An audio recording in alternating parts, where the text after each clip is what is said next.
Welcome to this week's episode of the Rangeless Travel Podcast. We're your favorite adventure travel couple, me, Britt, and my partner, Ryan, and every week we share stories and tips to help inspire you to book that next trip. This week, we are sharing about how we spent the last 6 months in Southeast Asia and Asia, where we went right and where we might have went a little bit wrong. And then we are sharing our dream itineraries in Southeast Asia, so if we were to go back, how we would travel it and how we would see that area of the world. So back in January, what day did we fly out? January 4th. We flew on a one-way ticket from New York to Hanoi, Vietnam. And we planned on spending 1 month in Vietnam. And originally 5 months total in Southeast Asia. Yeah, that grew a little bit. Very quickly grew to 6 months. And then we'd have to come back. So for reference, I travel on a U.S.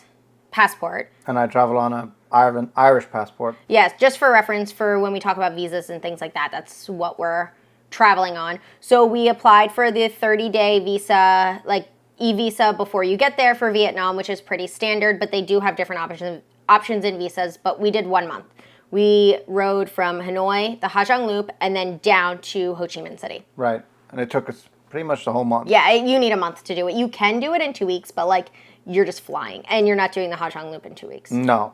But I wouldn't change pretty much any of that part of the trip. That was really, really fun, and it was amazing. See, I did that. I've done that ride twice, and both times I was disappointed with Dalat. I am so sorry. I know so many people love Dalat, but for me, it's rainy. It's kind of cold. Like, it's not what I wanted. But instead of going inland into Dalat, into the mountains, you can also say straight.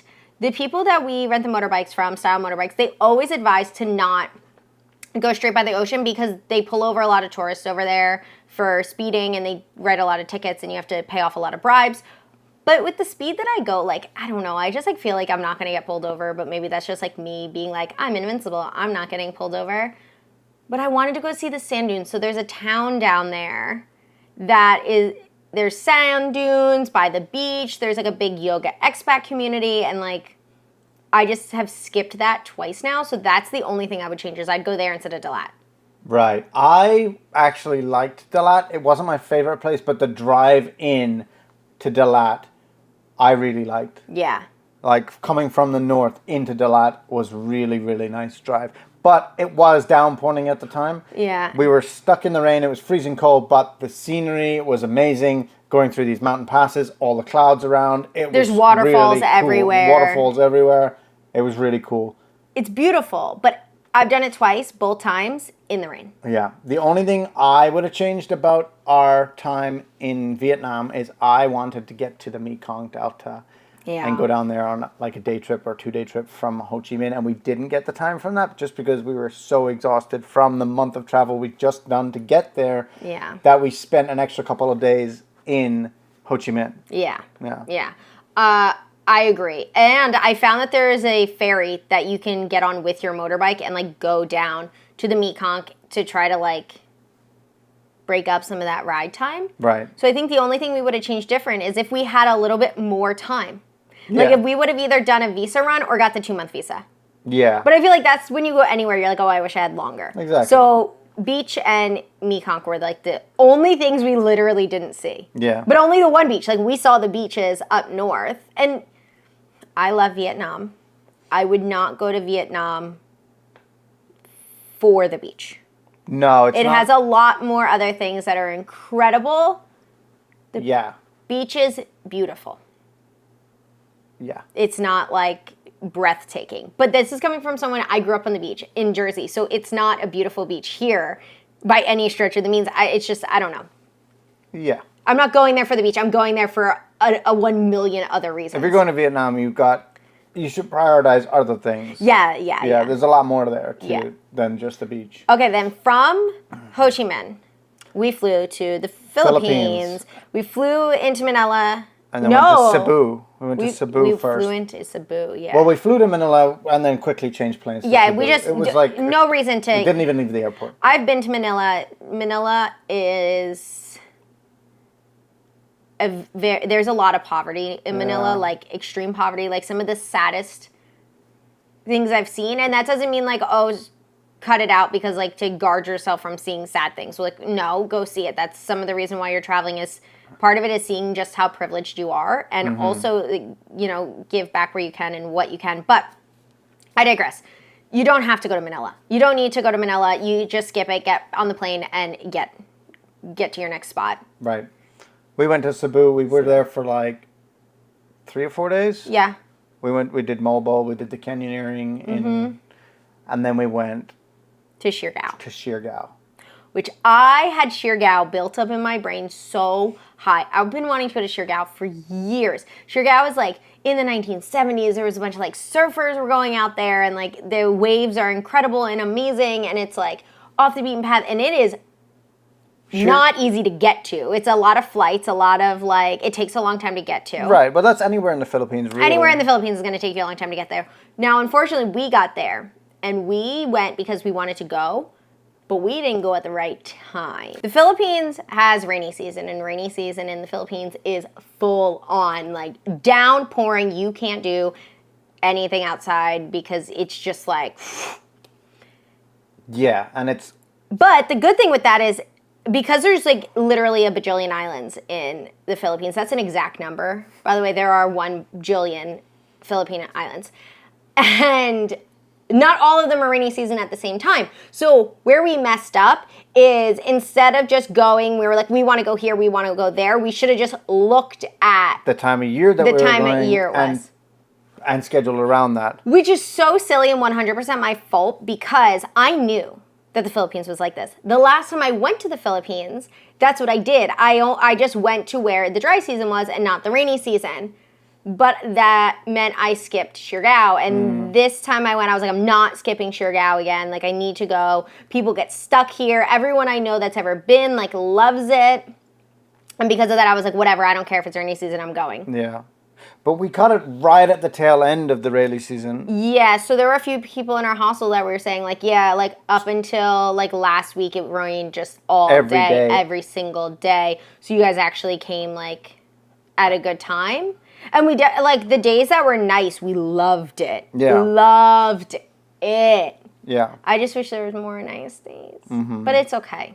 Anyways, after we were done with the 2 weeks in Siargao, we went to Palawan. Yeah, I love Palawan. El Nido.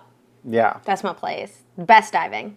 That's really, really good diving. So we went to El Nido. We were there for like 2 weeks. 2 weeks in El Nido, yeah. Yeah, in El Nido. And then after El Nido, we went to Borneo. So if we would have changed our itinerary in Philippines, I would have made you go up to Singada, which is you get off at Manila and it's like a 10-hour bus ride north from Manila. And that's where you go see Wang Ode and you go and get tattooed. And Ryan doesn't have any tattoos. And I was asking him, I was like, do you want to get tattooed? And he was like, no. But I think it would have been your jam. Like, I think you would have been all about it. Like, the adventure in is unparalleled. Like, you're sitting on top of, like, this jeepney. Then you have to get in this little, like, tricycle bike. Then you have to, like, find a local guide. Then you, like, stay with a family. Because in this little village, like, there's no Airbnbs. There's no hotels. There's no homestays. Like, you stay with your guide's family. And, like, I literally slept on the floor next to Grandma. Like, it was a fantastic experience. So I would have just made you do it. And then skip Siargao since it was rainy season, which is what I did the last time I was there, because I guess I ended up being there around the same time of year. And I would have made you do it because you would have loved it, and I would have been. And that's where they have the hanging coffins. Yeah. What I would have done, I would have switched it up. I would have done Cebu, skip Siargao just because of the time of year, and I would have done more in Palawan. I would have gone all the way up to Coron, and then I would have done. Oh yeah, Coron. I want to go to Coron and St. Barton. Or Port Barton. Port Barton as well is like, it's like what El Nido was like 10, 15 years ago before all the tourists came in. It's like, there's not that many tourists. It's beautiful, clear beaches. And we should have done that instead of going to Siargao. But we loved Siargao and we're happy we went. But it's just rainy. I'm glad I went to Siargao. It is one of my favorite places, but the fact is the rain was just downpouring at the time. Yeah. Anyways, after Philippines, we flew to Borneo. Yes, and we did Sabah. And we had 2 weeks in Borneo. Yeah, Malaysian Borneo in the north. It was the northern province. Sabah province, yeah. We landed in Kota Kinabalu. Rented a car and road tripped. Yes. Oh, it was amazing. That was good. Loved it. We had 2 weeks there.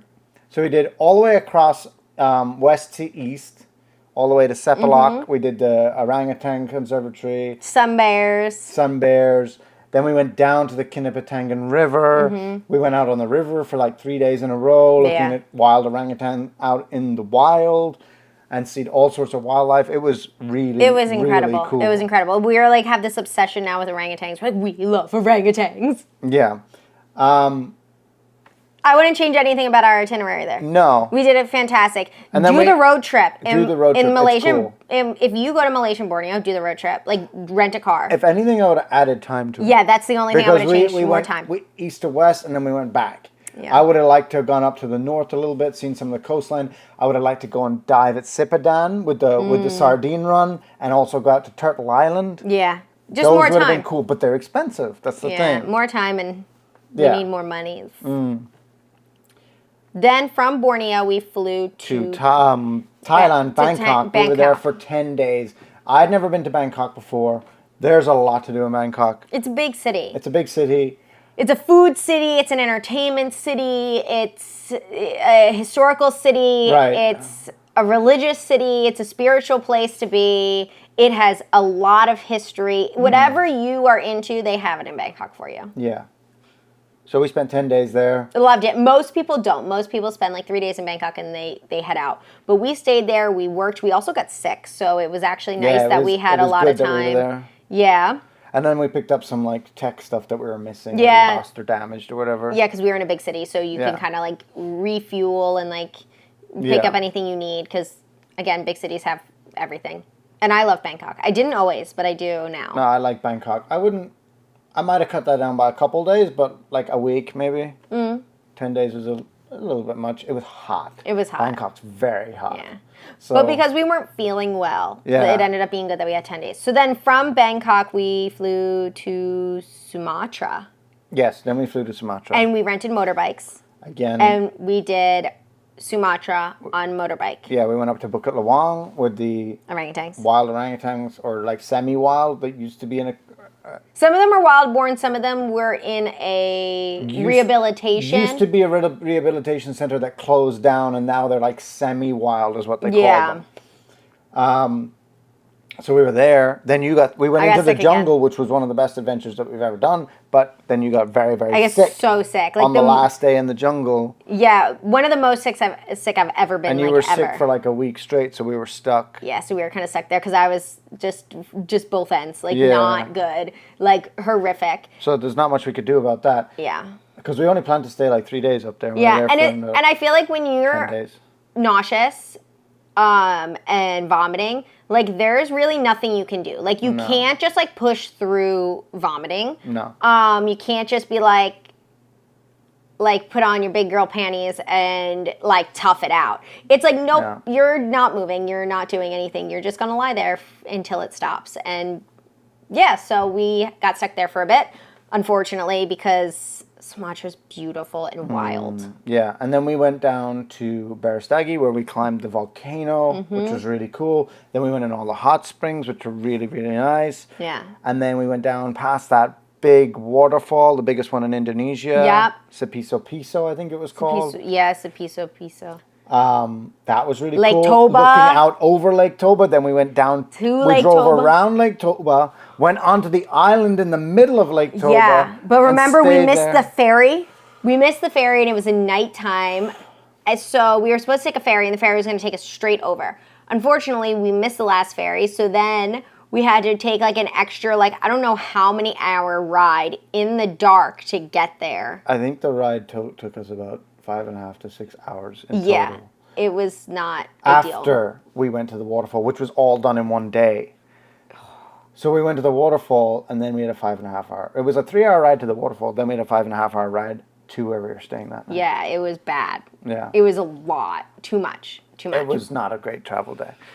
But it was a great adventure. Then we got to Tuk Tuk in the middle of the island in Lake Toba, which was wonderful, and we wanted to stay there for like ever. It was just we were like we're never leaving. Beautiful. Like there wasn't that much to do, but it was just the vibes, the chill vibes, it was just relaxation. It was like a retreat. Yeah, we kept saying, we were like, this is where you come to write your book. Yeah. Like, if you have that book that you want to, I feel like everyone has that book in their mind that they want to write, or maybe that's just me, but that's where you go. Yeah. Like, it was lazy, but it was beautiful, and you can go swimming in the river, or in the lake, and it's the deepest lake in the world. It's a volcanic lake. Yeah. And it's cool.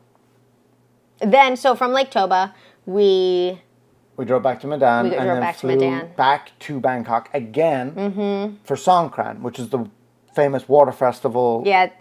In Thailand. Thai New Year. Which is every year, April 13th to April 15th, and you either do it they do it all throughout the country, but the big hotspots for it is Bangkok, Chiang Mai, and Phuket.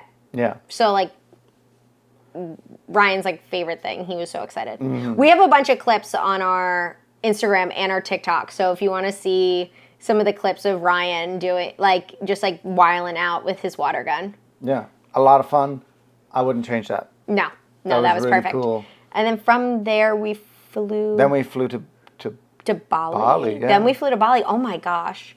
Yeah. We were in Canggu for 5 days. Mm-hmm.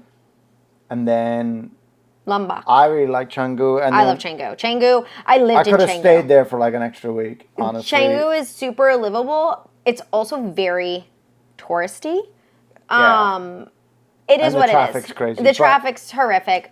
But the traffic everywhere in Indonesia is bad. Like, even when you are in places where you're like, I can't... Like, we were in Sumatra, and we're like, I can't believe how bad the traffic is. The traffic is just serious. Indo traffic is no joke. No, it's not a joke. It's no joke. So Canggu is amazing. I love it. I've lived there. I'd move back in a heartbeat. It's super touristy, though. So it's the pros and cons of everything. Then we went to Lombok. Lombok, again, lived there. Love it there. My favorite place in the world is Lombok. Hands down. Yeah. And we were there in Lombok for like 2 weeks in Kuta. In Kuta, Lombok. So we went out surfing like a couple times. We went to all the beaches. We did the waterfalls. It was really cool. I really enjoyed it. I wouldn't change that. No. Keep that. Just more time. Like, more time is the only thing. And then we hopped on my favorite excursion. The boat. You take a boat through the Komodo Islands. Right. You stop, see the Komodo dragons, and then you end in Flores. Yes. Where I busted my chin open this time. 4-day excursion where you're sleeping on the boat, eating on the boat. Like, on everything. deck. It's exciting. I like it. And there's like usually a big group, and it's really, really fun. And everyone becomes really good friends. So even if you were to go on this boat by yourself, everyone there is making friends. It's usually like a lot of young people. You can get a private room or you can sleep on deck. I just sleep on deck. I say, I've done it twice now, just sleep on deck. To be quite honest, like, sleep on deck.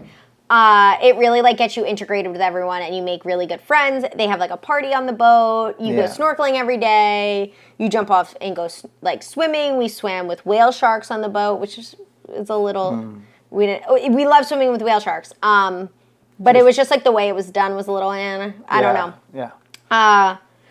But overall, you see the Komodo dragons, which is like an incredible experience. Overall, great excursion. Definitely a little bit of a splurge, but like worth it. Then we get to Flores. And I've gone to Flores before, and it's beautiful, and you can like rent the motorbike. There's a lot of hikes. You can get, right when you get like out of the main port city, it's wild. You can go into like a 1,000-year-old village and like all this stuff. When we were there, the ASEAN conference was on. The ASEAN conference was on, which meant the entire island was booked out. So we could not find an accommodation anywhere. We could not find one. We could not get one. There wasn't one to get. Luckily, we made friends on the boat, and one of the people we made friends with the boat had booked a room, and there was like bunk beds in the room. Yeah. And we were like, no freaking way. So we got so lucky. So we bunked with him. Thank you, Roger, for being our hero. And that worked out. But we originally planned on exploring Flores a little bit for like 3 to 4 days, going out into some of the more remote villages and stuff. But because of the conference, we were like, we have to get out of town. We have to get out. There's nowhere to stay. We have to just book a flight out. So we changed our flights and booked to go back to Bali that next morning. Yeah, unfortunately, because I wanted to stay and explore. Right. I guess we just have to go back. It's fine. So then we went back to Bali. Yes, and we went to Ubud this time. Oh, yes, and we explored Ubud. I love Ubud so much. Yeah. It's touristy, but it's because of the way that Ubud's laid out, and like there's jungles surrounding it, and it's easier to be close to everything, but not be like right in the center of the touristy. Yeah. So it's easier just because of the way it's set out. It's more of like a sprawled city. Yeah. So you can stay just outside of it in the jungles and kind of get like this vibe that you're right in the middle of the jungle. And then in like 3 minutes on your scooter, You're in the middle of Ubud. you're in the middle of Ubud. So you have like all the restaurants. You have the, it's a spiritual city. So it's super spiritual. If you're looking for like a place to go and like rejuvenate yourself and do yoga and sound baths and like The water temple. the from, water like, Eat, Pray, temple. Love and things like that. You have your Eat, Pray, Love moment Yeah. in Ubud. It's beautiful. You can be as touristy or as off the beaten path as you want. There we went to Sidemen, which That's right, and we made rings. our rings, jewelry. Oh yeah, I have mine right here actually. Yeah, I made this snake. Yeah, and I made this ring. A pinky ring. Pinky ring. Yeah, That was really cool. That was Sidemen's really cool. So the northeast part of the island of Bali is beautiful, and it's not like touristy. that touristy. Bali, everyone thinks of Canggu, Uluwatu, Ubud, but the moment you get out of those big hub areas of the island of Bali, there's like it's beautiful and it's quiet. And you get more of the culture, and you get more of. You get more integration with the locals too. Yeah, more integration with the people that live there. Because Canggu, everyone is from somewhere else, pretty much. Yeah. Yeah. Everyone's from somewhere. It's a city. So whenever you're in a city, that's kind of what it is. But the island of Bali is really pretty. Just get out of the main hubs. Even though the main hubs, they're worth stopping at. There's a reason why everyone goes. Mm-hmm. That's for sure. So then we were in Ubud and we did Bali for a little bit longer. Then from Bali, we flew. We took a flight back to Ho Chi Minh overnight, stayed in Ho Chi Minh for a layover, and then it was just a 6-hour layover, and then flew into Osaka. Into Osaka, Japan, yeah. And then we were in Osaka for over a month. Oh, not in Osaka, we were in Japan. Japan for over a month. We were in Osaka for 2 weeks. It was like, no. Yeah. 10 days, yeah. It's like 2 weeks. Okay, yeah. Yeah, we were in Osaka for 2 weeks, yeah. Yeah. And then we did Osaka. We explored Japan. Yeah. So we did Osaka, Kyoto, Nara, and then Hakone, and then Tokyo. Yeah. So we did a month full. We did more than a month. Yeah, we did more than a month. We had 2 weeks in Tokyo. We had like 3 days in Hakone. Almost a week in Kyoto, which one of those days we took out to go to Nara. Mm-hmm. And then we had just under 2 weeks in Osaka. Yeah. All of that was wonderful. Yeah. The only thing for Japan, more time. More time, yeah, because like Tokyo, 2 weeks in Tokyo, you need more time. It's that big. There's so much going on. And most people don't go nearly as long as we did. And most people don't spend 2 weeks in like the big places, and we did, and we were super privileged and then, lucky. After that, we flew home. We flew back. We flew through San Francisco, and we did a couple days in San Fran because I had airline miles, so we flew back to San Fran. Then we got like free flights from San Francisco back to New Jersey. Yeah, so your dream itinerary. Yeah. You ready for this? Yeah. Okay. So my dream itinerary for Southeast Asia, because like I have a dream itinerary for like everywhere in the world, and the more places I go, the more places I want to go, but I digress. So Southeast Asia, this trip could be done in one big trip. Or you could break it out into little trips. Right. I don't think you could do my dream trip in less than a year. But you could spread it out and do it for like 10 years. So this is my plan. You fly in to Hanoi, right? Buy a motorbike. Buy it. Do not rent it. Buy it. Make sure you get all the papers. Write it down. To Ho Chi Minh, do the Mekong, whatever, all that area. Then you go over into Cambodia.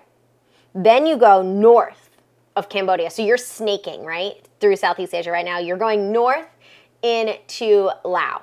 Then you're going to go west into northern Thailand. And then you're going to start riding south through Thailand.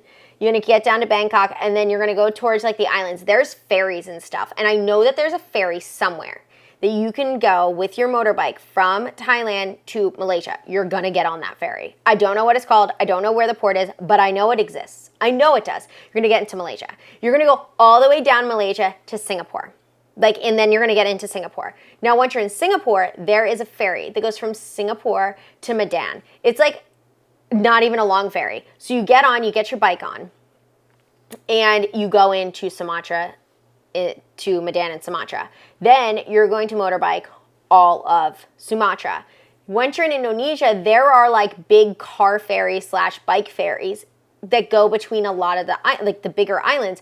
You're going to ride through. So you're going to go to like Java, you're going to go all the way across, you're going to ride across Bali, you're going to ride across Lombok, then you're going to ride all the way to Flores. You're going to end it in Flores.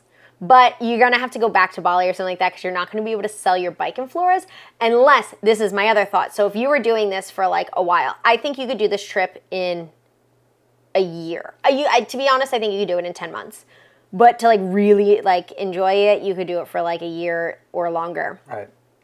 Once you're in Flores, I would say, because now you start getting into these like super remote villages, you spend some time in some of these remote villages and then you give your bike to whatever homestay or remote village you ended your trip in. Yeah. And you just give it to them. To be honest, yeah, it's probably not worth bringing your bike all the way back to Bali anyway. By the end of that year, it's probably... Yeah, it's been... You're only paying like $400 for the bike in the first place. Yeah. After a year of driving it around... Yeah, it's been road. It's been road. You're not going to get that much money for it in Bali. No, you're not. But if you wanted to resell it, it would probably be better to go someplace like that just because there's more people coming in of course, to sell it to. But I'd say stay in the small villages and then just give it to someone in the village and be like, hey, like I don't have any use for this anymore. Right. And it's gonna because it's a Vietnamese registered bike. And it's gonna be looking rough. So just let someone have it. But now my other thing is if you were in Laos, right? You keep going north. See if you can ride through China. Once you ride through China, you ride into Mongolia. You do a little bit of Mongolia. You trade your bike and you get a horse. This is like a much like wilder one, right? So this is like, now we're in Asia. So you trade the bike at some point in Mongolia, or you sell the bike at some point in Mongolia, and then you get yourself a horse and a guide. Right. And then you do Mongolia on horseback and you finish Mongolian horseback. If you now need to get back into civilization, from Mongolia, the cheapest place to fly into is either Seoul, Korea, or Japan. So you fly to Seoul, and then from Seoul you fly to Japan, and then do Japan, and then you fly back to wherever you are coming from. That grew exponentially as we were talking about it even. Yeah. I feel like that whole Mongolian episode I went into left field, okay? I have dreams about Mongolia on horseback and Mongolia. Have you ever listened to Mongolia throat metal?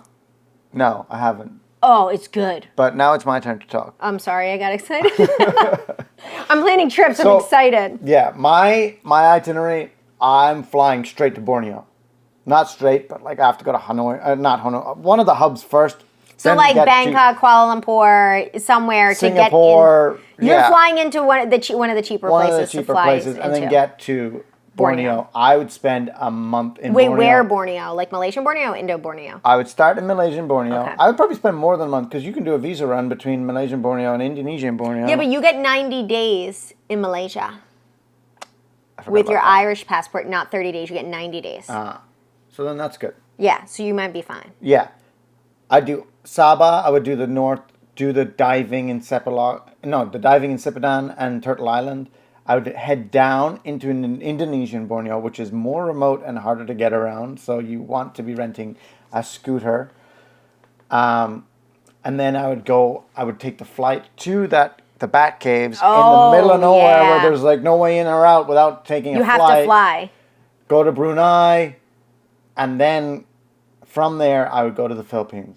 Pretty much a reverse of what we did. Yeah. Palawan, do Port Barton, do El Nido. Coron. I love El Nido and Coron. Do some wreck diving there.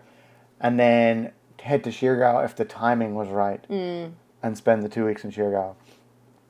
After that, I think I would fly to Bali, do some of the more remote parts of the island because I feel like I hit the big hot spots and I didn't see all that the island had to offer. Yeah. In terms of like the more remote things. Head on over to Lombok and then do the Komodo Island tour.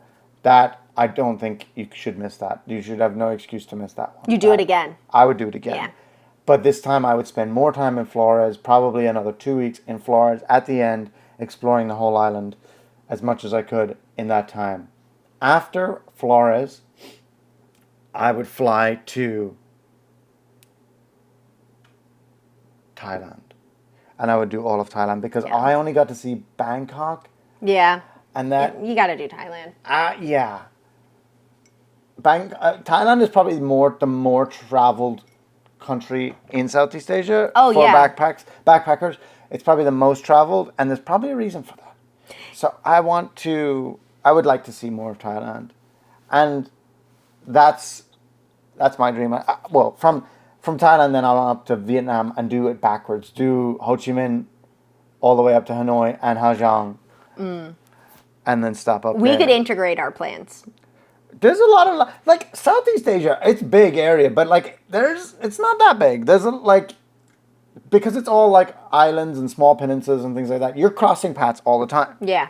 Like, you go out backpacking for 6 months, you run into people that are also backpacking over and over and over and over again. It's not like... There's only so many, like, ways to get from one place to another. Well, so I think a lot of people that are backpacking, they go to the same spots. Like, there's hot spots, and, like, everyone ends up in the same spot. So, like, if you're doing Thailand, like, most people are going to do Bangkok. And then if they go north, they're going to do, like, Chiang Mai, Chiang Rai, Pai. Yeah. They're going to do those main hot spots. And then if they go south, they're going to go to, like, Phuket. They're going to go to, like, Koh Samui. They're going to go and, they're going to go to those main spots that everyone goes to do the backpacker Thailand things. So, like, if you, and then a lot of people go to Cambodia. Then from Cambodia, people go to Vietnam. Or if they go... Or Laos. Yeah, or if they go north and you're with people that you make friends with in Chiang Mai, well, there is a riverboat that you can take from Chiang Mai or Chiang Rai, I forget, into Laos. So you get on this, like, long boat in, like, this river, and you, like, go up the river for, like, 2 days. It's really fun. I also recommend that. I did it into Laos, and then from Laos you go into Vietnam, and so like you run into these people because it's like the circuit. It's like the circuit of Southeast Asia.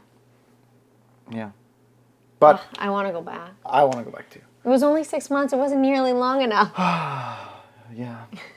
That is it on this week's episode of the Rangeless Travel Podcast. If you want more, you can find us on Instagram, TikTok, here on YouTube. Unless you're listening to us on Spotify, everywhere we are Rangeless_.